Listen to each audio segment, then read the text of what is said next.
It's been fascinating to watch Keira grow as I've grown. We've kind of grown together. She was 18 when we made Pride and Prejudice, so she was pretty much a kid, you know. How can I ever make amends for such behaviour? After what you have done for Lydia, and I suspect for Jane also, it is I who should be making amends. And then when we made Atonement, she was 21 or 2. Why are you crying? Don't you know? Yes, I know exactly.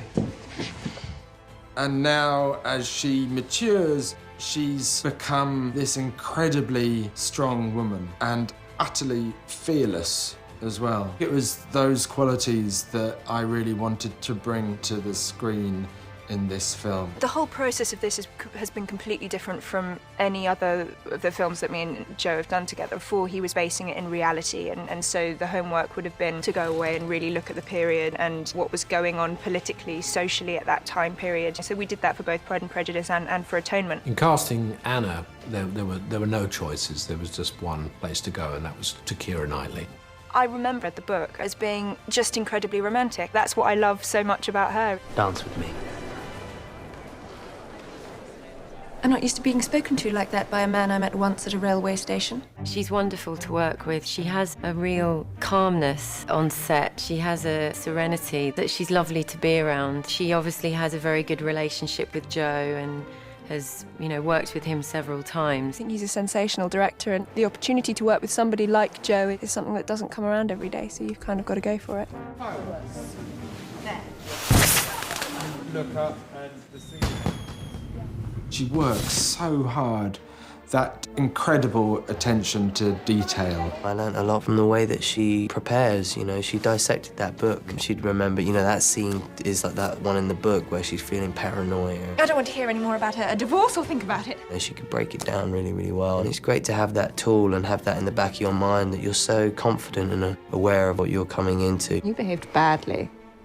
Very badly. Watching Keira on set, she's like a Zen monk. Because she would sit between takes, completely focused, completely concentrated, oblivious of what was going on around her in the pell-mell of production. Steva! Anna! It's very funny doing this with Keira after we'd worked together on Pride and Prejudice 7 years ago. Did you expect me to rejoice in the inferiority of your circumstances? And those are the words of a gentleman. It's fantastic fun having polar opposites, the mad brother and sister. She's so totally mesmerising, which is what Anna Karenina is. In a room full of people, that your eye is going to be drawn to her. Since the first day I met her, she's just happy, and she brings a lot of warmth every day here on set.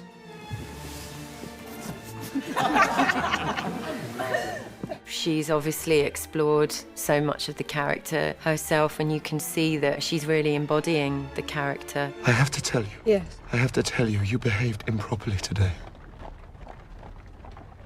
She knows this book inside out. She knows the character inside out. So we're just trying to find and help her make Anna look the way she envisaged her. I think she's best in Joe's movies, is they know each other very well. Keira in real life is one of the most likeable people you've ever met.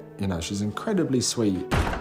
And yet, when she's on screen, she understands the darker places that some of us can go to. And that was definitely necessary for Anna. I think the biggest thing for me in playing her was actually accepting that she's an anti-hero as much as a hero, and accepting that there is a judgment in the piece of her actions, and it isn't necessarily a positive one. Do your mother want you to marry the widow or the child?